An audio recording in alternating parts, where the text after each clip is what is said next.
De toutes les décorations de Noël fabriquées cette année-là, il y a très longtemps, une seule possédait un bonheur. Elle s'appelait Noël. Et au moment de sa création, Hermann, le vieux souffleur de verre, reçut une très joyeuse nouvelle. Élise, son enfant unique, venait de donner naissance à une petite fille. Il était grand-père, enfin. L'émotion était si forte dans le cœur du vieil Hermann qu'il pleura de joie. Ainsi commença la destinée de Noël quand il reçut cette larme de joie, cette petite goutte de bonheur.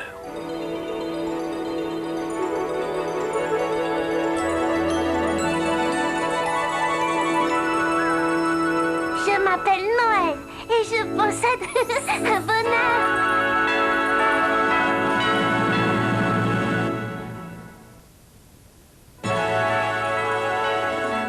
Oui, la larme de joie d'Hermann était devenue le bonheur de Noël. Je me demande bien ce que l'avenir me réserve. Moi, ça me laisse complètement de glace. Oh, qu'est-ce que vous êtes belle! C'est très mal poli de parler à quelqu'un à qui on n'a pas été présenté. Oh, pardon, qui êtes-vous? Tu ne le sais pas. Je suis Mademoiselle Givrella, la jeune fille des glaces, ne t'en déplaise. Je suis une décoration très rare et très précieuse. Moi, je ne suis que Noël, mais je possède un bonheur. C'est d'une effroyable banalité.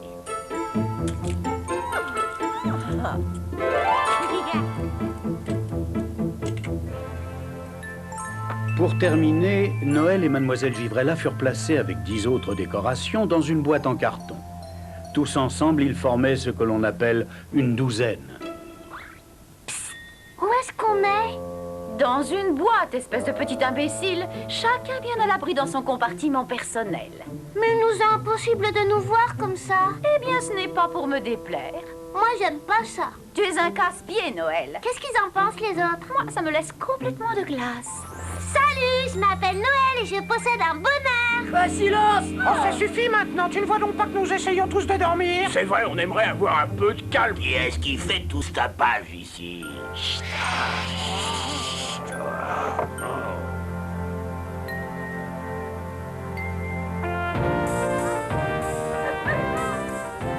Ensuite, la boîte contenant les 12 décorations de Noël fut livrée dans un endroit vraiment magique. C'était l'après-midi de la veille de Noël dans un magasin bon marché. En ce temps-là, c'était le seul endroit où certaines personnes pouvaient s'offrir un peu de joie.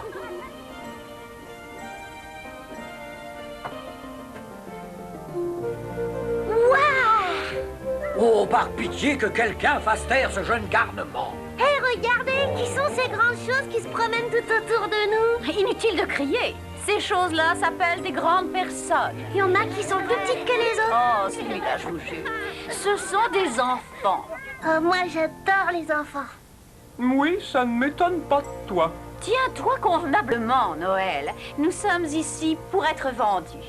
Et notre but est de passer à la caisse pour être achetés. Finalement, une de ces grandes personnes acheta la douzaine de décorations et l'emporta chez elle. Noël découvrit que cette personne était une maman.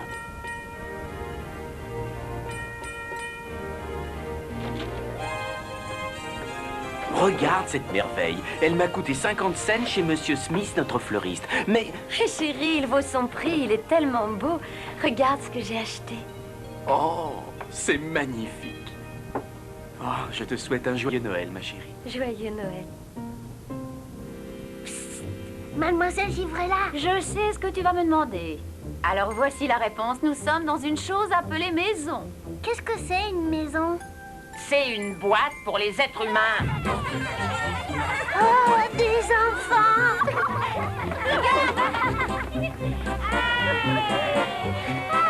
Regardez tous ces cadeaux! C'est Noël!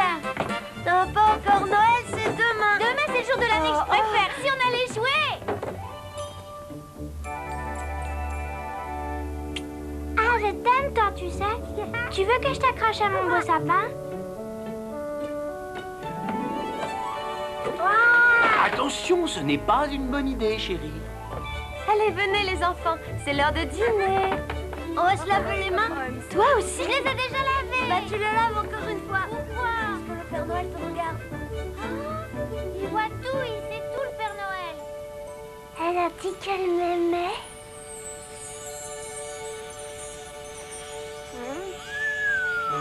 Noël leva les yeux et vit un majestueux sapin dont les branches touffues ressemblaient à de grands bras puissants. Bonjour, je m'appelle Noël et je possède un bonheur. C'est merveilleux.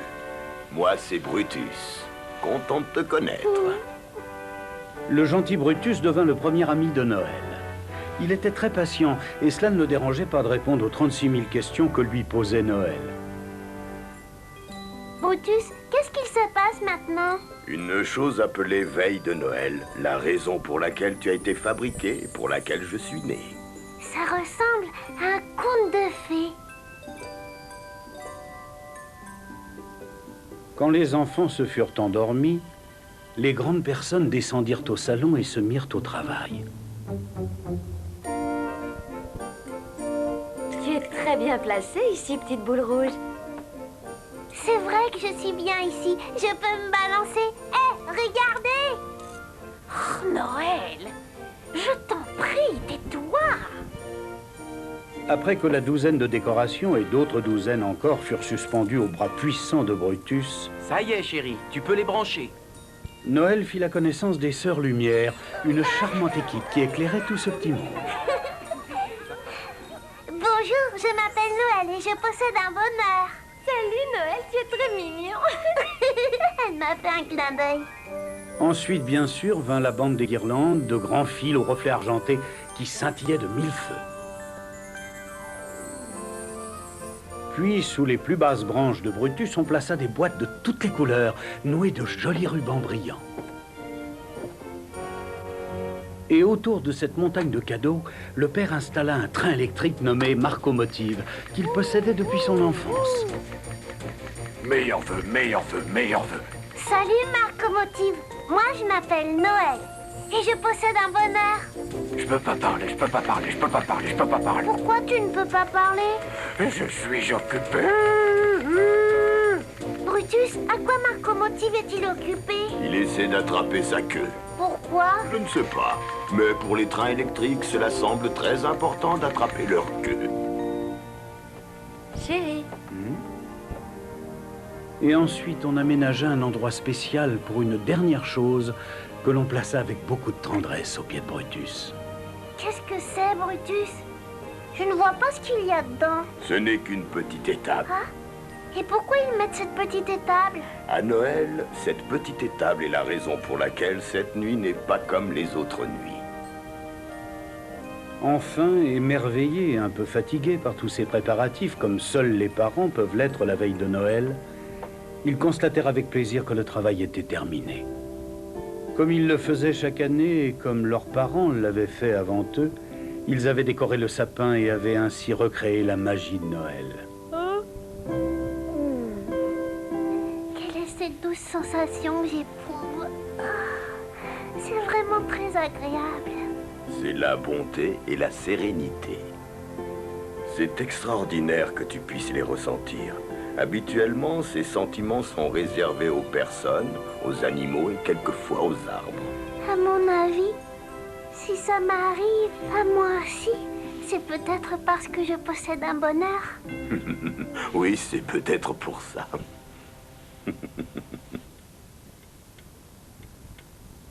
Les heures passaient, mais cela n'avait semblé durer qu'un court instant.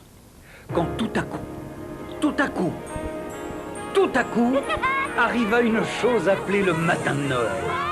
Et le monde était devenu encore plus lumineux, encore plus heureux.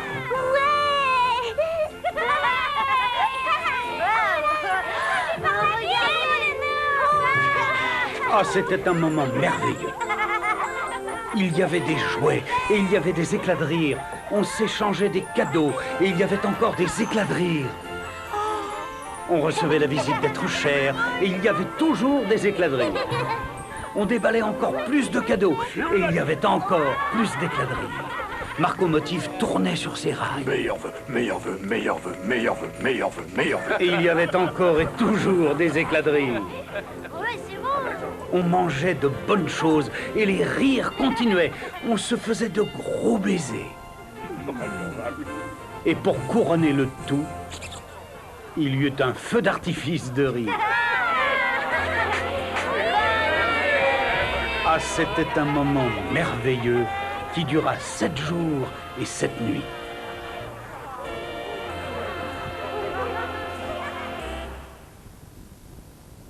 Mais ensuite arriva une chose terrible appelée 2 janvier. Il faut tout ranger maintenant. Ils vont à nouveau nous enfermer dans cette vieille boîte noire, Brutus. Pourquoi? Parce que tout est terminé. Il ne m'aura pas. Je veux pas m'en aller.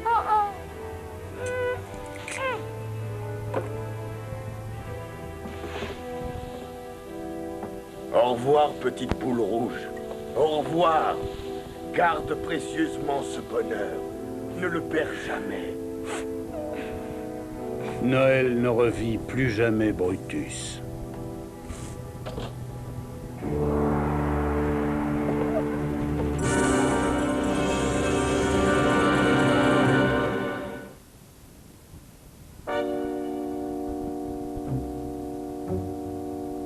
Noël et les 11 autres décorations furent déposées dans une chose obscure et poussiéreuse appelée grenier, où ils tombèrent dans l'oubli.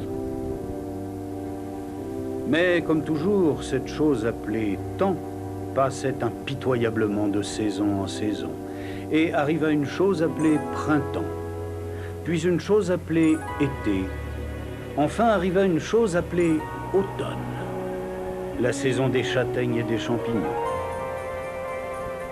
Et après arriva ce jour tant attendu où tombent les premiers flocons de neige de l'année. Et ensuite, enfin... Hé, ça y est, il est revenu. Il est revenu. Le magnifique, le merveilleux temps de Noël. Comme le petit train poursuivant inlassablement sa queue, le temps faisait sa course autour de l'univers et arriva une fois de plus à Noël. Oh, toi, je t'aime toujours, tu sais. Il y avait un nouveau sapin appelé Harold. À part lui, presque tout était identique à l'année précédente. La famille, les amis, les sœurs Lumière, le clan des guirlandes, les boîtes enveloppées de papier multicolore, la mystérieuse petite étable, et bien sûr... Meilleur vœu, meilleur vœu, meilleur vœu, meilleur vœu. Salut, Marco Motif. Oh, Attention, Noël. merci. Harold, qu'est-ce qu'il y a à l'intérieur de la petite étable en bas? Brutus disait que c'était la raison pour laquelle on fêtait Noël. Ah, eh bien, je crois que Brutus avait raison.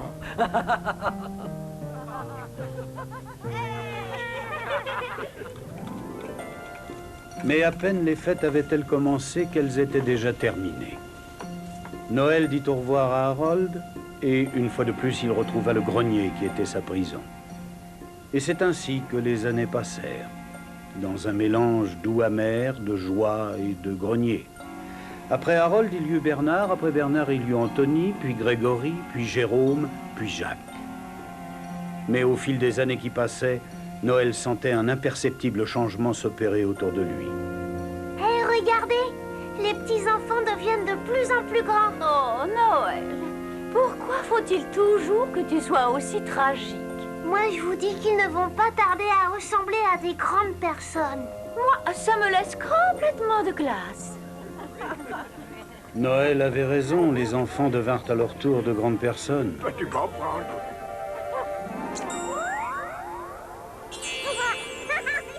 Et ensuite arrivèrent des choses qui changèrent toutes les choses. Des choses telles que les diplômes, les fiançailles, les mariages, l'armée. Et un jour, des années plus tard, Noël entendit des mots terribles venant d'en bas. Oh, à quoi bon? Les enfants sont partis aux 4 coins du pays, chacun avec sa famille. Ne nous embêtons pas à décorer un sapin cette année. Oh, tu as raison, chérie. Oh non! Il n'y aura pas de Noël. Il n'y aura plus jamais de Noël. Tant mieux. Ça nous fera enfin des vacances. Ça n'est pas trop tôt.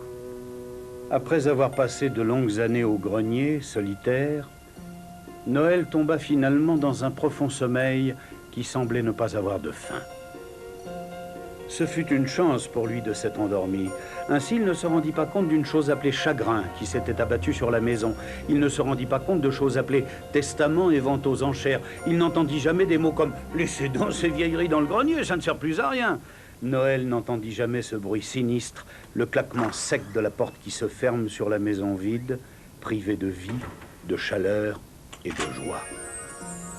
Il se retrouva seul avec les fantômes des Noëls passés depuis longtemps, que tout le monde avait oublié. Au fil des années qui s'écoulaient lentement pendant le sommeil des 12 décorations, leurs couleurs vives perdaient de leur éclat, tout comme les peintures de la maison se fanaient et s'écaillaient. Tout semblait vraiment terminé. J'ai dit semblait terminé, parce que lorsque vous possédez un bonheur, rien n'est jamais fini.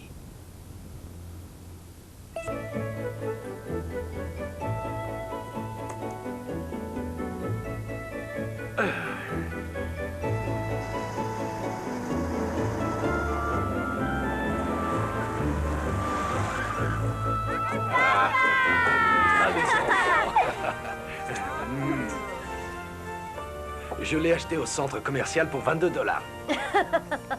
Il est tellement beau qu'il vaut bien son prix. Regarde, j'ai trouvé ces vieilles décorations au grenier.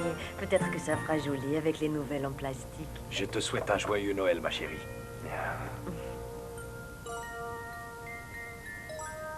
Quelqu'un a dit joyeux Noël. Je ne vois vraiment pas ce qu'il peut y avoir de joyeux à l'idée de retourner travailler. Oh, j'entends des rires d'enfants tout neufs. Hé, venez voir. C'est Noël. C'est Noël. Non, pas encore. C'est demain. C'est sur l'année prochaine. Si on jouait. Ah, quelle jolie boule rouge. Je t'aime, tu sais. Ah, remets ça. Et un peu de patience, mon garçon. C'est demain, Noël. Allez, tout le monde à table. C'est l'heure de dîner.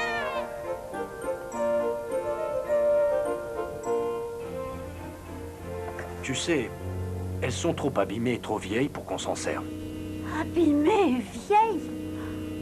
Abîmée et vieille. Mais qu'est-ce qu'il veut dire par là? Je crois qu'il veut dire pas joli. Moi, pas jolie? Oh, je n'ai jamais entendu pareille insulte. Mettez-moi sur ce sapin. J'insiste. Accrochez-moi sur ce sapin par pitié. Ça ne sert à rien de supplier. C'est fini, ils ne veulent plus de nous. Voilà le couvercle, ils vont nous enfermer. Attends, peut-être qu'on pourrait garder la petite boule rouge et l'accrocher sur une branche du fond. Au revoir, mademoiselle Givrella.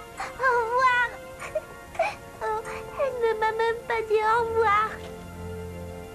Elle semble être trop préoccupée par l'idée d'être abîmée et vieille. Oh, bonjour les sapins. Je m'appelle Noël et je possède un bonheur. Appelle-moi Abraham. Eh oui, il y avait un nouveau sapin, mais tous les vieux amis étaient de retour, y compris... Meilleur vœu. Bonjour Noël. Il y a bien longtemps qu'on ne s'est pas vu. Bonjour Marc Commodine. Joyeux Noël.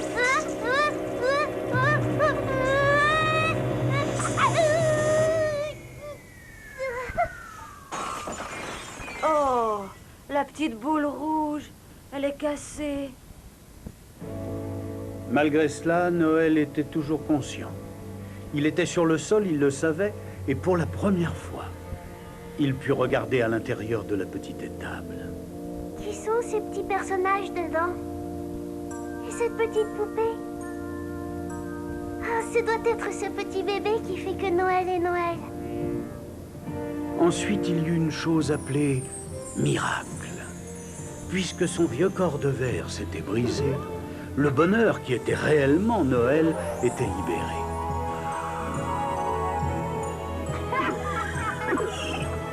Bonjour, je m'appelle Noël et je possède un... Non, Je suis le bonheur. Bonheur à l'état pur, il pouvait se déplacer n'importe où. Hé, je peux enfin voir cette chose qu'on appelle le monde. Et c'est Noël partout dans le monde. Au revoir, vieille maison. Je pars à la découverte d'autres Noëls.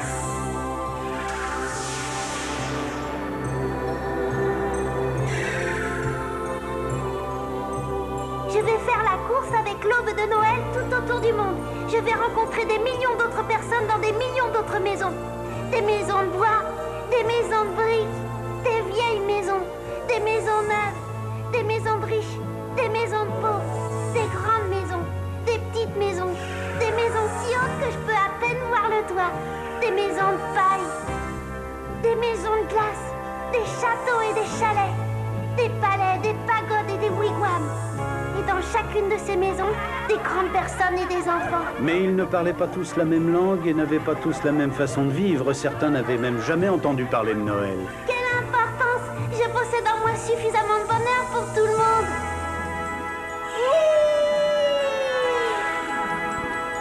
Merveille des merveilles, le petit Noël était devenu la pure joie de Noël.